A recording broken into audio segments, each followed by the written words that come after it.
Shalom teman-teman, kami dari kelompok 6 akan mempresentasikan poster kami yang berjudul Setetes Air Sangat Berarti di Daerah Pesisir. Selamat menikmati. Nah, sekarang saya akan menjelaskan tentang atmosfer. Nah, atmosfer ini ada 5 lapisan. Yang pertama itu ada troposfer.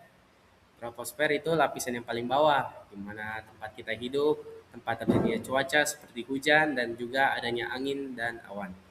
Nah, lapisan kedua itu stratosfer. Stratosfer itu mengandung lapisan ozon yang berfungsi menyerap sinar UV dari matahari, sehingga makhluk hidup seperti kita bisa terlindung dari sinar UV. Dan juga lapisan ketiga yaitu mesosfer. Mesosfer itu tempat terjadinya meteor yang terbakar sebelum sampai ke bumi karena suhunya yang tidak stabil di situ, sehingga secara otomatis itu melindungi bumi dari benda luar angkasa. Dan juga lapisan keempat itu termosfer, di mana suhunya itu sangat panas dan juga menjadi tempat terjadinya gejala optik seperti aurora borealis ataupun australis dan juga pelangi, halo, dan lain-lain. Dan lapisan kelima itu ada exosfer, yaitu merupakan lapisan yang paling luar sebagai batas antara atmosfer bumi dengan luar angkasa. Nah, sekarang apa WKA-nya? Dalam kekristenan, atmosfer menunjukkan kebesaran dan kasih Allah sebagai pencipta kita. Di dalam Alkitab, seperti pada kitab Kejadian ayat 1 sampai Kejadian 1 ayat 1, tertulis bahwa Allah menciptakan langit dan bumi. Nah, atmosfer itu sebagai bagian dari langit yang menunjukkan bahwa Allah sudah merancangkan bumi ini dengan sangat sempurna agar manusia bisa hidup dengan aman. Fenomena intrusi air laut. Fenomena ini terjadi ketika air asin dari laut menyusup ke dalam akuifer air tawar akibat berbagai faktor alami maupun antropogenik.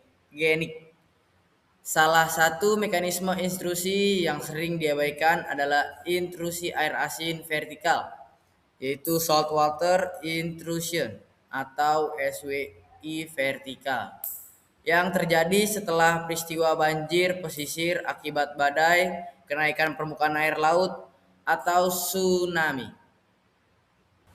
Dan sekarang saya akan menjelaskan bagaimana proses terjadinya fenomena tersebut. Yang pertama itu dikarenakan pemanasan global yang terjadi di lapisan troposfer, yaitu lapisan atmosfer di mana tempat terjadinya cuaca dan siklus air. Peningkatan gas rumah kaca membuat suhu udara meningkat, sehingga mengganggu keseimbangan siklus hidrologi. Akibatnya, proses seperti penguapan, pembentukan awan, dan curah hujan menjadi tidak stabil dan berdampak pada ketersediaan air. Yang kedua, yaitu suhu yang lebih tinggi di troposfer, yang menyebabkan proses penguapan air evaporasi dari laut dan daratan berlangsung lebih cepat. Hal ini membuat cadangan air, terutama air tawar di daerah pesisir, semakin berkurang. Jika penguapan lebih besar daripada air yang kembali melalui hujan, maka sumber air akan semakin menipis. Dan sekarang saya akan menjelaskan dampak-dampaknya. Yang pertama ada degradasi atau penurunan kualitas ekosistem pesisir. Yang kedua berkurangnya ketersediaan air minum. Yang ketiga, perubahan kadar garam dalam air dapat membahayakan organisme yang bergantung pada lingkungan tersebut. Yang keempat, peningkatan salinitas air tanah akibat masuknya air laut menyebabkan kualitas air tawar menurun, membuatnya tidak lagi layak untuk dikonsumsi atau digunakan dalam irigasi pertanian. Yang kelima, ada intrusi air laut dan degradasi kualitas air mengancam keseimbangan ekosistem pesisir dan dapat menyebabkan hilangnya keanekaragaman hayati. Yang keenam, ada mempengaruhi mata pencaharian masyarakat yang bergantung pada sumber daya pesisir. Yang ketujuh, ada kontaminasi mikrobiologi, juga meningkatnya resiko penyakit yang ditularkan melalui air. Yang terakhir, ada gangguan pada sektor pertanian dan perikanan. Contoh nyata, negeri Latu Halat, Ambon, Maluku. Masyarakat di pesisir Latu Halat, khususnya di Kecamatan Nusaniwe, kesulitan mendapatkan air tawar.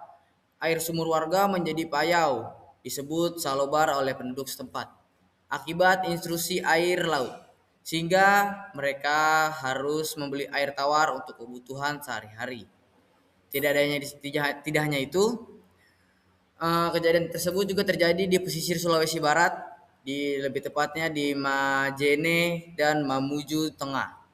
Akibat abrasi yang parah, garis pantai mendekat ke kampung dan air laut menyusup ke akuifer tawar, menyebabkan sumur-sumur warga berubah menjadi asin dan tidak layak untuk dikonsumsi. Yang terakhir, berada di desa Timbul Seloko, Demak, Jawa Tengah. Desa ini mengalami penurunan muka tanah subsidence yang signifikan, menyebabkan banjir rob permanen dan intrusi air laut, sehingga sumur warga tercemar oleh air asin. Baiklah, selanjutnya adalah solusi dan pencegahan. Yang pertama adalah desalinasi. Desalinasi ini adalah proses penghilangan garam mineral dalam air terlarut. Proses ini yang diterapkan pada air laut merupakan salah satu yang paling penting dan banyak digunakan oleh masyarakat di daerah pesisir untuk mendapatkan air tawar dan juga untuk dikonsumsi oleh manusia atau keperluan pertanian. Selanjutnya adalah pengelolaan air hujan. Pengelolaan air hujan ini adalah mengumpulkan dan memanfaatkan air hujan. Ini juga merupakan langkah penting dalam mengatasi krisis air bersih di kawasan pesisir. Masyarakat dapat menggunakan sistem pengumpulan air hujan seperti bak penampungan untuk mengumpulkan dan menyimpan air hujan yang jatuh di kawasan pesisir. Yang ketiga adalah edukasi dan kesadaran masyarakat. Ini juga penting bagi kita untuk mengedukasi masyarakat di kawasan pesisir dalam mengatasi krisis air bersih di kawasan pesisir. Masyarakat perlu memahami cara mengelola air dengan bijak, menggunakan air secara efisien, serta menjaga kebersihan dan kualitasnya melalui edukasi dan kampanye yang diselenggarakan. Ada juga peran-peran dari BMKG, KLHK, dan juga BNPB. Yang pertama, peran BMKG itu adalah memberikan informasi tentang curah hujan dan kondisi iklim di wilayah pesisir. Informasi yang disampaikan ini sangat penting agar masyarakat bisa mempersiapkan penampungan air saat musim hujan dan mengantisipasi kekeringan. Yang kedua, KLHK juga berperan dalam menjaga lingkungan pesisir agar tidak rusak, seperti mencegah pencemaran air dan menjaga ekosistem laut. Lingkungan yang terjaga juga dapat membantu mempertahankan kualitas sumber air bersih. Yang ketiga adalah BNPB. BNPB membantu ketika terjadi krisis air bersih di daerah pesisir, seperti saat kekeringan.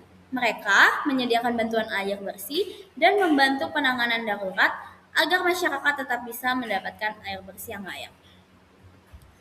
WKA-nya dalam iman Kristen, air adalah ciptaan Tuhan yang harus dijaga dengan baik. Dalam kitab Kejadian 2 ayat 15, manusia diberi tugas untuk merawat dan memelihara bumi, termasuk menjaga air bersih di daerah pesisir. Usaha seperti desalinasi, pengelolaan air hujan, dan juga edukasi masyarakat menunjukkan bahwa kita menggunakan hikmat dari Tuhan untuk mengatasi masalah tanpa merusak alam. Selain itu, dalam kitab Mazmur ayat 24 ayat 1 mengingatkan bahwa bumi adalah milik Tuhan. Jadi kita harus memakai air dengan bijak dan tidak boros. Dengan menjaga air bersih, kita juga menunjukkan kasih kepada sesama karena kita juga membantu orang lain tetap hidup dengan air yang layak.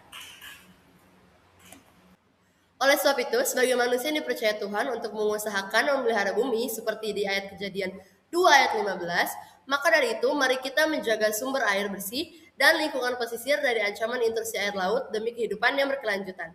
Terima kasih.